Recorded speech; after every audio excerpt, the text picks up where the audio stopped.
YouTube channel जहान मुश्ताक के नाजरीन को डॉक्टर मुश्ताक बलोच का सलाम पहुँचे। रोही की 7 रोज़ा सियाहत यानी डेजर्ट हाइक की सिलसिले की तीसरी वीडियो आपकी खिदमत में पेश है। इसका उन्वान है तोबा गुलाम अली से तोबा लाड़वाला। ये 22 जनवरी और पीर का दिन था सन 2024। तो पीर की कोहर आलूद सुबह कहर की सर्दी से भरी हुई थी। कड़ाके की सर्दी में जी कड़ा करके ठंडे यख बस्ता पानी से मुंह हाथ बराए नाम धोए, कपड़े तब्दील करने की हिम्मत और जुर्रत अपने अंदर पैदा कर ली। इस दौरान नाश्ता तैयार हो चुका था। सलाम और खराज तहसीन है हबीब भाई के हुस्न इंतज़ाम को कि पूरे 7 दिन किसी चीज़ की कमी महसूस नहीं हुई। पता नहीं कि इतना सामान वो कैसे ले गए थे और संभालते रहे। उस्ताद बिलाल, नसीर साहब ऑफ PIA और उनके दीगर मुआवनीन ने रोही में इतने लजीज और मज़ेदार खाने खिलाए कि हम सब हैरान रह जाते। तो उस दिन नाश्ते के बाद असम्बली मुनाकिद की गई। तरतीब से लगे खेमों के दरमियान सब स्काउट्स गोल दायरे में ठहरे हुए थे। हस्ब मामूल तिलावत कुरान पाक, नात रसूल मकबूल सल्लल्लाहु अलैहि वसल्लम, कौमी तराने के अमल दोहराए गए। आबादी से इतना दूर ये सब सुनना और इसमें शरीक होना बड़ा भला लग रहा था। दिल में सरूर और सरशारी की कैफियत तारी थी। हबीब भाई दबंग को दिल का शख्सियत सैयद मतीन नकवी साहब ने अपने ख्यालात का इजहार किया। बाइक के रूह रवां मंजूर शाह साहब ने कहा कि कल से सुबह खैबर पख्तूनख्वा में पढ़ी जाने वाली हम्द, चांद तारों में तू मरगजारों में तू ऐ खुदा स्काउट असम्बली का हिस्सा होगी। ज़ाती तौर पर मुझे भी ये हम्द बहुत पसंद है। दिल खुश हुआ कि कल इंशाल्लाह कल्ब जान इस हम्द नाज़म से मुनव्वर व मुअत्तर होंगे। बाउज़र और ट्राली ने दूसरे आसान रास्ते से मंजिल पर पहुंचना था और हमने चढ़ाई वाले रास्ते से, लिहाजा शाह साहब और हबीब भाई की सरकर्दगी में 15-16 किलोमीटर पैदल सफ़र के लिए रवाना हो चले। धुंध काफ़ी और सर्दी अंधाधुंध थी। ताहम पैदल चलने से जिस्म गर्म होना शुरू हुआ तो सर्दी का एहसास कम होता गया। सूरज बाबा अभी तक सोया पड़ा था। शायद उसे मम्मा जान ने बीमार होने के खौफ से इंतहाई सर्दी में बाहर निकलने से मना किया हुआ था। और मैं खुद को सूरज से ज़्यादा बहादुर तस्वर करता चला जा रहा था कि इतनी सर्दी मुझे डरा नहीं रही। कुछ देर बाद सूरज तैश और जोश में आसमान पर निकल आया और उसने जनवरी में ही जून का समा पैदा कर दिया। पता नहीं जून के जोबन में ये क्या करता होगा, सोचकर झरझरी आ गई। पसीना था कि रुक ही नहीं रहा था। कल रात तो हमने चंद एक रेतली पहाड़ियाँ सर की थी और आज उनका लामतना ही सिलसिला सामने नजर आता था। एक को हाँपते कांपते अबूर करते चोटी पर पहुंचकर देखते तो सामने एक और इम्तिहान नजर आता। जैसे मुनीर नियाजी ने कहा था कि एक और दरिया का सामना था मुनीर मुझको, मैं एक दरिया के पार उतरा तो मैंने देखा। गुज़िश्ता रात के तजर्बे को देखते हुए मैंने इस दफ़ा शहरियार और काशिफ को पानी की बड़ी बोतलें साथ लेने की हिदायत की थी और ख़ुद मेरे पास भी काफ़ी बड़ी बोतल थी। लेकिन इसका पानी तेज़ी से ख़त्म होता देखकर मेरे दिल की धड़कनें तेज़ होती जा रही थी।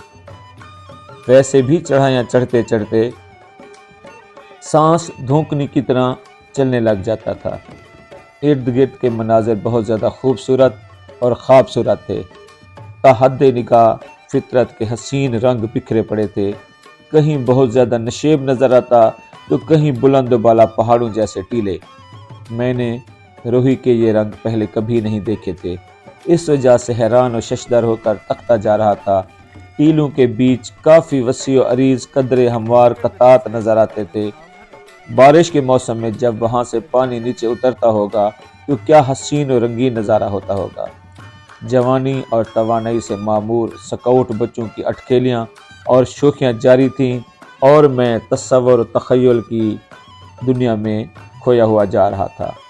ماہرین تاریخ و اثاریات کے نظریے کے مطابق روہی کا ریگزار کبھی گل و گلزار علاقہ تھا، جہاں دریا زندگی بانٹتے تھے، کھیتوں کھلیانوں میں ہریالی اور سبزہ ہوتا تھا، جوانوں کے بلند آہنگ کہے کہے اور بچوں کی معصوم گلکاریاں گونجتی تھیں۔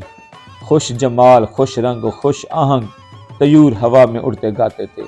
پھر پتہ نہیں کہ قدرت کیوں ناراض ہو گئی، دریا کیا روٹھے، روہی سے زندگی روٹھ گئی۔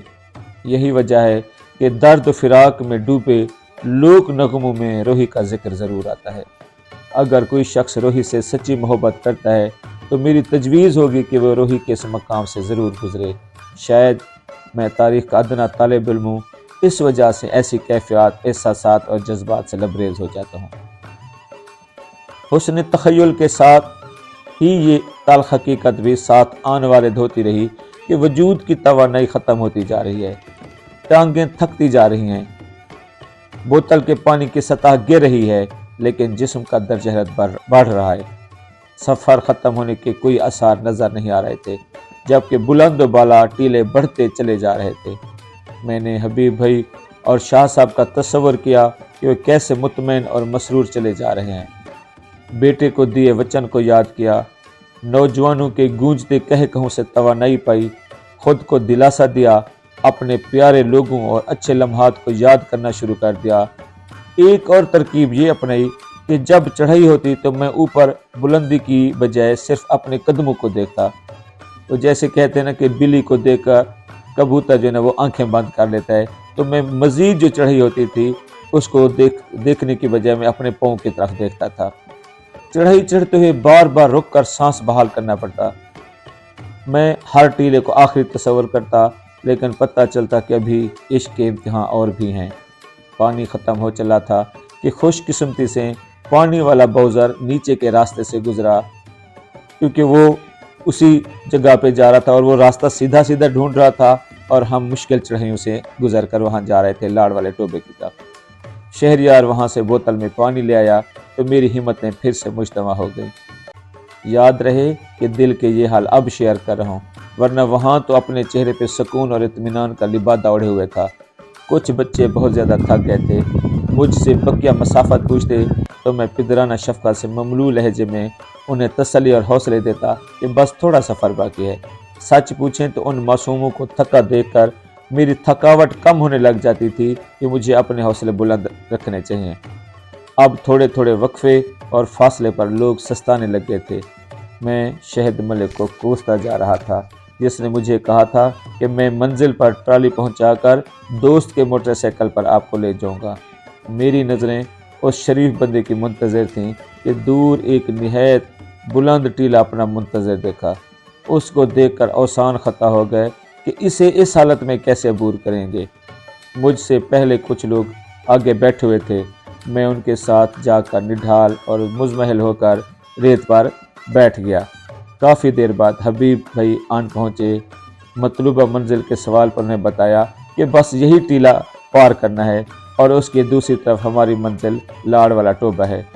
یہ سن کر کافی لوگوں کے اوسان خطا ہو گئے کہ اب اتنے بڑے ٹیلے کو کیسے جو ہے وہ عبور کریں گے۔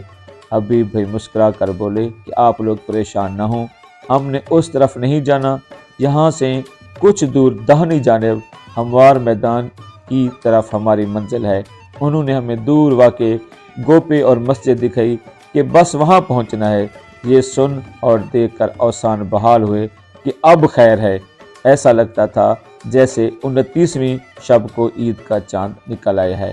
اور انشاءاللہ لاڑ والے ٹوبہ کا جو مجھے بہت پسند آیا، اس کی ویڈیو انشاءاللہ جلد آپ کے ساتھ شیئر ہوگی۔ اللہ حافظ۔